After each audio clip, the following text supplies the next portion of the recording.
কর্মসূচি পার্সিউ করতে চাইছেন তখন সেটাকে বিপ্লবী জায়গা থেকে পার্সিউ করতে চাইছেন, ফলে কর্মকৌশলের একটা পার্থক্য হয়ে যাচ্ছে। এমনকি ধরুন যে কোনো জিনিসের একটা হয় না যে ফ্রেমওয়ার্ক, কীভাবে আমরা কোন কাঠামো থেকে, চিন্তার কাঠামো থেকে এটাকে দেখছি, সেইটার জায়গাও পার্থক্য তৈরি হয়ে যাচ্ছে। তো এখন আমাদের জন্য মুশকিল হয়েছে যে আমরা তো 5ই আগস্টের পর থেকে আমরা এটাকে যেভাবে দেখেছি যে এটা জনগণের একটা অভ্যুত্থান, এটা অনেক বিপ্লবী সম্ভাবনা তৈরি করেছে, কিন্তু সেটা কোনো বিপ্লবী একটা জায়গা সম্পন্ন করতে পারেনি।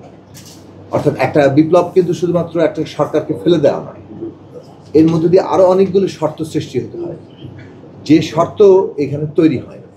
ফলে এটা জনগণের একটা গণ অভ্যুত্থান, রাষ্ট্র ব্যবস্থা পরিবর্তন, একটা বিপ্লবী সম্ভাবনা তৈরি করেছে। এবং এই পরিবর্তনে অনেকগুলো শক্তি, রাজনৈতিক দল, শ্রেণী পেশা এবং সর্বোপরি জনগণ, ছাত্র জনতা, তারা এটার এই সম্মিলিতভাবে এই কাজটা করেছে। সেক্ষেত্রে আমাদের কাছে মনে হয়েছে যে দ্রুততম সময়ের মধ্যেই এই যে সম্মিলিত জায়গাটা, ন্যূনতম জাতীয় ঐক্যমত্য, এইটা আমাদের ট্রানজিশনের পদ্ধতিগত জায়গা হওয়া উচিত। পদ্ধতির ব্যাপারটা খুব গুরুত্বপূর্ণ, আমরা এটাকে ফাউন্ডেশনাল মনে করি, এবং আমরা যদি পদ্ধতির ব্যাপারটাকে গুরুত্বপূর্ণ না মনে করি আমরা অনৈক্য সৃষ্টি করব। এবং যে জিনিসটা আছে যে অনৈক্য ফলাফল কি হবে, একটা অনৈক্য এমন ধরনের জায়গা তৈরি করতে পারে যেখানে আমাদের অভ্যুত্থান বিরোধী শক্তি, অর্থাৎ যাদেরকে আমরা উৎখাত করেছি, ফ্যাসিস্ট শক্তি, তাদের দেশি বিদেশি মিত্ররা, এবং তারা যেখানে বসে আছেন খোদ ভারতে, আমরা সব কিছু মিলিয়ে বুঝতে পারি যে এই সুযোগটা তারা গ্রহণ করবে এবং একটা বিপর্যয়কর পরিস্থিতিও সৃষ্টি হতে পারে। বিভিন্ন দেশের উদাহরণ আছে। সে কারণে ন্যূনতম জাতীয় ঐক্যমত্যের উপর আমরা জোর দিয়েছি। রাজনৈতিকভাবে ধরুন অনেক পার্থক্য আছে, প্রায় বিপরীত পোলে থাকা দলগুলো কিন্তু একসাথে বসেছে। এই বিপরীত পোলে থাকা দলগুলো একসাথে বসার ওইটাই আকাঙ্ক্ষা ছিল যে হ্যাঁ, শহীদের রক্তের ঋণটা যদি আমরা বহন করি তাহলে আমাদেরকে ন্যূনতম এই জাতীয় ঐক্যমত্য রক্ষা করতে হবে। এখন সেই পদ্ধতিগত জায়গায় যদি আপনি আসেন তাহলে আপনাকে মানে আপনি যা ভাবেন সেটা ঠিক চাপিয়ে দেওয়া যাবে না। ওই কারণে আমরা গণসংহতি আন্দোলন গিয়েছে, কিংবা আমাদের যে আমরা যে জোটের মধ্যে কাজ করছি, গণতন্ত্র মঞ্চ, যাদের এখানে রাষ্ট্র সংস্কার আন্দোলন আছে, নাগরিকত্ব আছে, জিএসডি আছে, বিপ্লবী ওয়ার্কার্স পার্টি আছে, ভাসানী জনশক্তি পার্টি আছে, এই 6টি দল আমরা সবসময় এই কাজটা করার চেষ্টা করেছি যে ঐক্যমত্যটা কীভাবে রক্ষা করা যায়। আমরা উদ্যোগও নিয়েছি, আলাপ আলোচনা করেছি, আনুষ্ঠানিক অনানুষ্ঠানিকভাবে আলাপ আলোচনা করেছি, এই বিশেষভাবে সেপ্টেম্বরের 15 থেকে 15ই অক্টোবর পর্যন্ত, যাতে করে একটা জায়গায় আমরা পৌঁছাতে পারি। এখনও আমরা দায়িত্ব বোধ করছি যে সরকার আমার রাজনৈতিক দলগুলোর কোর্টে বল ঠেলে দিল, এইটা তো আমরা খুব দায়িত্বশীল কাজ মনে করিনি। এবং ঐকমত্য কমিশন এবং সরকার এই কিছুটা জটিলতা সৃষ্টি করেছে বলে আমরা মনে করি, দায় তাদের আছে। এবং তার ফলে এখন বল কোর্টে ঠেলে দিয়ে এটা কি প্রমাণ করা হচ্ছে যে রাজনৈতিক দলগুলো ঐক্যবদ্ধ হতে পারে না? রাজনৈতিক দলগুলো অনৈক্য সৃষ্টি করে এবং তারা ব্যর্থ। তো রাজনৈতিক দলগুলি তো দেশ চালাবে না, রাজনৈতিক দলগুলি তো মানে বাকিটা সময় চালাতে। অন্তর্বর্তীকালীন সরকার কি সারা জীবন থাকবে? ফেব্রুয়ারির পরে তো অন্তর্বর্তীকালীন সরকার থাকার কথা না যদি নির্বাচনটা হয়। তাহলে দেশটা চালাবে কাদেরকে? যারা চালাবেন তাদেরকে যদি আমরা একটা এইরকম অনাস্থার জায়গায় নেই, তাহলে কোন ধরনের ভবিষ্যৎটাকে আমরা সামনে টেনে আনি, এটা পলিটিক্যাল পার্টিগুলোকে ভাবতে হবে। আমরা ভেবেছি, আমরা মনে করি যে তার সে কারণে আমাদের উদ্যোগ নেওয়া দরকার। আমাদের প্রত্যেকটি দলের এই উপলব্ধি থাকা দরকার যে আমরা পরস্পর যেন উদ্যোগ নিয়ে একটা সমাধানের জায়গায় পৌঁছাই। ফলে রাজনৈতিক সভামঞ্চ এটা বানাচ্ছি না। অনেকে কথা বলছেন খুব জাজমেন্টাল, মানে একটা দল সম্পর্কে আমি নিজে যা ধারণা পোষণ করি পূর্ব ধারণা থেকে আমি আমার ধারণার কথাগুলো বলছি, অথবা নির্বাচনী প্রচারণা। আমি কিন্তু কাউন্টার আমরা আলোচনা করতে পারি। বাংলাদেশে যদি বলেন যে সংস্কারের ক্ষেত্রে যে প্রস্তাবগুলো আছে, যে প্রস্তাবগুলোতে ঐকমত্য আছে, অথবা যতটুকু সামান্য নোট অফ ডিসেন্ট আছে, সেটাকে আমি যেগুলো গুরুত্বপূর্ণ হিসেবে দেখার প্রয়োজন হয়, যেমন আর্টিকেল 70, এটা ঐকমত্যের অংশই প্রধান, নোট অফ ডিসেন্টের অংশ প্রধান নয়। সুতরাং এইরকম যদি আপনি ধরেন তাহলে আমাদের বিবেচনায় যেগুলোতে ভিন্নমত দেওয়া আছে সেগুলো গুরুত্বপূর্ণ অংশ নয়, বরং ঐকমত্যের অংশ ভিন্নমত, নোট অফ ডিসেন্ট সেটা অধিকতর গুরুত্বপূর্ণ। ফলে সংস্কারের ঐকমত্যের জায়গায় আমরা অনেক বেশি অর্জন করেছি। ঐকমত্য কম, আমাদের নোট অফ ডিসেন্ট বেশি। এই প্রচারণার মধ্যে রাজনৈতিক মাইলেজ নেওয়ার চেষ্টা আছে। ঠিক আছে, রাজনৈতিক মাইলেজ নেওয়ার চেষ্টা, আমরা খুব সংস্কারপন্থী, আরেক দল সংস্কার বিরোধী, এটা আমরা বলতে পারি, কিন্তু বলার মধ্য দিয়ে আমরা রাজনৈতিকভাবে জনগণকে আমাদের পেছনে টানতে পারি, সেই টানার প্রতিযোগিতা যদি পুরো প্রসেসকে আবার বিপর্যস্ত করে ফেলে, তখন কিন্তু সকলেই ক্ষতিগ্রস্ত হবে।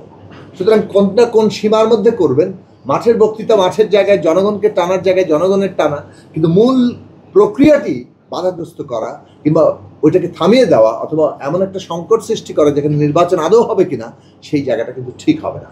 ফলে প্রসেস ঠিক রাখেন, মাঠের বক্তৃতায় আমরা অবশ্যই একে অপরকে কীভাবে কি বলে যে তার থেকে আমার জনগণের সমর্থন আমার দিকে টেনে আনবেন, সেটা আপনারা বলতে পারেন। ফলে আমাদের বিবেচনায় আপনি যদি আর্টিকেল 70-র কথা বিবেচনা করেন, বাংলাদেশে এই প্রশ্নটি তোলাই যায়নি। এমনকি এটা বলবো যে বিএনপি 31 দফা প্রণয়নের সাথে এটা একমত হয়নি, কিন্তু বিএনপি ঐকমত্য কমিশনে অভ্যুত্থানের আশঙ্কায় আর্টিকেল 70 সংস্কার করতে প্রস্তাব হচ্ছে। তাদের এক্সট্রা দুটো নোট অফ ডিসেন্ট, যুদ্ধ পরিস্থিতি এবং সংবিধান সংস্কারের প্রশ্ন, কিন্তু তাদের আর্টিকেল 70 কিন্তু পুরো বাতিল হয়ে যাচ্ছে না, আর্টিকেল 70 পুরো খর্ব হয়ে যাচ্ছে না। ফলে আর্টিকেল 70 যে যতটুকু জায়গায় আমরা পৌঁছেছি, এটা বাংলাদেশের গুণগত পরিবর্তন আনবে। 10 বছরের প্রাইম মিনিস্টারশিপ এটা বাংলাদেশের পুরো কাঠামোটাকে একটা বড় আকারে বদলে দিচ্ছে। আপনি যদি দেখেন যে separation of judiciary, complete separation প্রায় মানে যতটুকু আমাদের আকাঙ্ক্ষা ছিল, হ্যাঁ দুটো জায়গাতে আছে। সেটা কেউ যুক্তি দিতে পারে যে এখানে আওয়ামী লীগের সব মানে যে ইনফ্লুয়েন্স ওভার দি কোর্ট, সেই কোর্টকে ঠিক মানে আনতে গেলে এটা তাদের যুক্তির জায়গা। আমরা কিন্তু সেই যুক্তির জায়গাতে সবসময় যে একসাথে থেকেছি তা না, কিন্তু কোনো একটা দলে এই যুক্তি দেওয়ার মানে হচ্ছে সেপারেশন অফ জুডিশিয়ারি হয় নাই, এইটা প্রচার করাটার মধ্যে ওই যে আবার মাইলেজের প্রশ্ন আছে, সেটা ওই জায়গাতে যান, এর জন্য আটকেন না। আমি যদি বলি কনস্টিটিউশনাল কমিশন, আমরা এটা প্রচার করেছি, আমাদের উত্থাপিত দাবি যে কনস্টিটিউশনাল কমিশনের মাধ্যমে নিয়োগ দিতে হবে কনস্টিটিউশনাল পোস্টগুলোতে। যদি বলতে পারেন এটা সিঙ্গেল হ্যান্ডেডলি গণসংহতি আন্দোলনের উত্থাপিত দাবি, এটা দাবি করার মধ্যে আমি পাবলিকলি রেকর্ডেড আছে, আপনি পাবলিক সমাবেশ, টকশো ইত্যাদি সমস্ত জায়গাতে। এই দাবির মধ্যে আমরা 5টা প্রশ্ন হচ্ছে, একটাতে নির্বাচন কমিশনের সম্মিলিত আমরা একমত হচ্ছি, বাকি 4টাতে বিএনপি একমত হয় নাই, তারা এটাকে করতে চায়। তাদের ভাষ্য আইন করে করবে, তাদের ভাষ্য সবকিছু সরকারকে দুর্বল করে ফেলা হচ্ছে, সরকার আসলে ফাংশন করতে পারবে না। এখন এইটা তো হচ্ছে ইলেকটোরাল ব্যাটেল, আপনি জনগণের কাছে ছেড়ে দিতে হবে। যখন কোনো দল একমত হয় না, তখন আমি কি করব, কিভাবে বাস্তবায়ন হবে, এরকম করে যেটা একটু আগে শেষেমণি বিশিষ্ট আইনজীবী এবং জামাত ইসলামের প্রতিনিধিত্ব করেছেন, তিনি যেটা বললেন যে এটা মানে বাদটা কি, মানে এটা বাদটা তো আছে। এমনকি শেষ বক্তব্য 15ই অক্টোবর সম্ভবত শেষ না 14 অক্টোবর শেষ দিন ছিল, লাস্ট বক্তব্যে যখন বিএনপির পক্ষ থেকে সালাউদ্দিন সাহেব কথা বলেন, তার আগে জামাত ইসলামের পক্ষ থেকে, ওনার পরে জামাত ইসলামের পক্ষ থেকে হামিদুর রহমান আজাদ সাহেব কথা বলেছেন, এবং উনি কিন্তু একমত হয়েছিলেন যে এটা প্যাকেজ আকারেই যাবে, অর্থাৎ ঐকমত্য অংশ, নোট অফ ডিসেন্ট অংশ এবং নোট অফ ডিসেন্টের নিচে যে নোটটা থাকবে যে কিভাবে বাস্তবায়ন হবে, প্যাকেজ আকারে যাবে, প্যাকেজের উপরে হ্যাঁ না হবে, কিন্তু গণভোট আগে দিতে হবে, দিস দেয়ার পজিশন ছিল। এই যে প্যাকেজের উপরে হ্যাঁ না, আপনি যদি প্যাকেজ থেকে নোট অফ ডিসেন্ট সরিয়ে ফেলেন, এবার যে প্রস্তাবনাটা আছে এগুলো যদি আপনি গণভোটে, এটার ভিত্তিতে গণভোটে হ্যাঁ না বলেন, আচ্ছা বিএনপি ধরুন কথার কথা বিএনপি একটা জিনিস চায় না, তো কি দিবে, এটা হ্যাঁ ভোট দিবে না না ভোট দিবে, মানে এখানে আলাদা আলাদা করে তো প্রশ্ন নেই, ওভারঅল প্যাকেজের উপরে হ্যাঁ না তো দিতে হবে। তার জন্য আপনি কি অপশনটা রাখবেন? গণসংহতি জিএস এর জন্য খুব সুবিধাজনক, কারণ জিএস এ কোনো নোট অফ ডিসেন্ট দেয় না, অলমোস্ট নাই। তো আমি হ্যাঁ বলে দিয়ে আসবো, কিন্তু উনি তো 4টাতে যদি উনি ওভারলুক করতে পারছেন, জামাত ইসলামী 4টা, ঠিক আছে আমরা তার 4টা ছেড়ে দিলাম, আমরা সব হ্যাঁ করে দিয়ে আসলাম, এনসিপি কিংবা অন্য দল হ্যাঁ করে দিয়ে আসলো, কিন্তু 54টি নোট অফ ডিসেন্ট আছে 84টির মধ্যে, তার মধ্যে বিএনপির নোট অফ ডিসেন্ট সম্ভবত 20টি, বাকি আরও জায়গাতে মানে কিছু কিছু note of dissent very technical, বাকি যে 20-এর পরে 54 কত থাকে, 34টি নোট অফ ডিসেন্ট, কিন্তু আরো অন্যান্য রাজনৈতিক দল, তাদের জন্য আপনার কি অপশনটা ছাড়ছেন? তাদেরকে হ্যাঁ বলবে না না বলবে, গণভোটে কি বলবে তারা? সো আপনার নোট অফ ডিসেন্ট সহ মানে হচ্ছে আমি এটা পুরোটাকে হ্যাঁ বলতে পারি, কারণ বাস্তবায়ন পদ্ধতি কিন্তু ওখানে লেখা আছে যে আমার নোট অফ ডিসেন্টটা আছে, আমার আপত্তিটা থাকবে, জনগণ যদি আমাকে ভোট দেয় তো আমি আমার মত অনুযায়ী করতে পারবো। এটি তো এক ঐকমত্য হয়েছিল। এই ঐকমত্য কোন আলোচনার ভিত্তিতে ঐকমত্য কমিশন এটাকে বাদ রাখলেন আমাদের এখনো বোধগম্য না। ফলে কেউ এটাকে প্রতারণা মনে করতে পারেন, আমরা মনে করেছি যে ব্যাখ্যা দেন, ব্যাখ্যা কিন্তু ঐকমত্য কমিশন দেয় নাই, সরকারও দিচ্ছে না।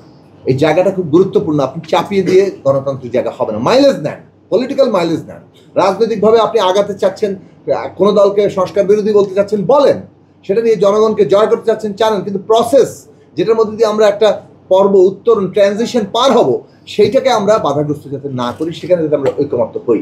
পলিটিক্যাল ডিবেট নিয়ে আমার কোনো বিশেষ জায়গা নেই। আমরা এটা থিওরিটিক্যালি মনে করি যে সংবিধান বদলের প্রশ্নটা কি।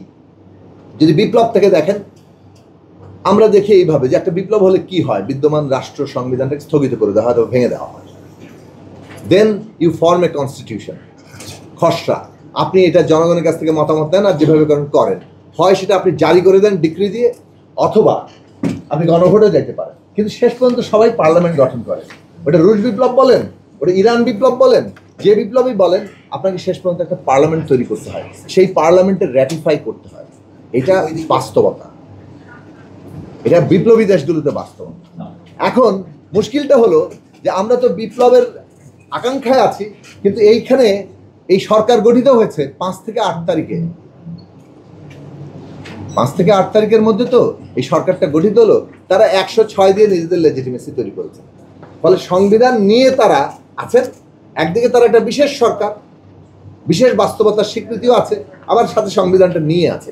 এখন কেউ মনে করেন যে সংবিধানটাকে যদি আমরা এখন স্থগিত করে দেই তাহলে পলিটিক্যালি একটা আনস্টেবল জায়গা তৈরি হবে, এটা মনে করতে পারেন তারা। এবং এই মনে করা থেকে তারা মনে করছেন কিছুতেই সংবিধান স্থগিত করা যাবে না, এই অনিশ্চয়তা তৈরি করা যাবে না। 2, যেহেতু সংবিধান নিয়ে চলছি, সংবিধানের যা নাই সেরকম কাজ যদি আমরা করতে যাই, এটা ভবিষ্যতে আদালতে প্রশ্ন উঠবে এবং এটা টিকবে না। এটা একটা দলের অবস্থান। মোটা থেকে বলে দিই বিএনপির অবস্থান এটা, আমরা তো আলোচনা শুনেছি। এখন এই অবস্থানের সাথে আপনি একমত নাও হইতে পারেন, কিন্তু এইটার সমাধানের জায়গাটা কি, আমরা আদেশটা কিভাবে হবে, শিশিরমণি তিনি মানে অনেক প্রস্তাব রেখেছেন, আমরা সেসব বিষয়ে আলোচনা করেছি। বিএনপির পক্ষ থেকে প্রস্তাব রাখা হয়েছে, এনসিপির পক্ষ থেকে প্রস্তাব রাখা হয়েছে, আমরা আলোচনা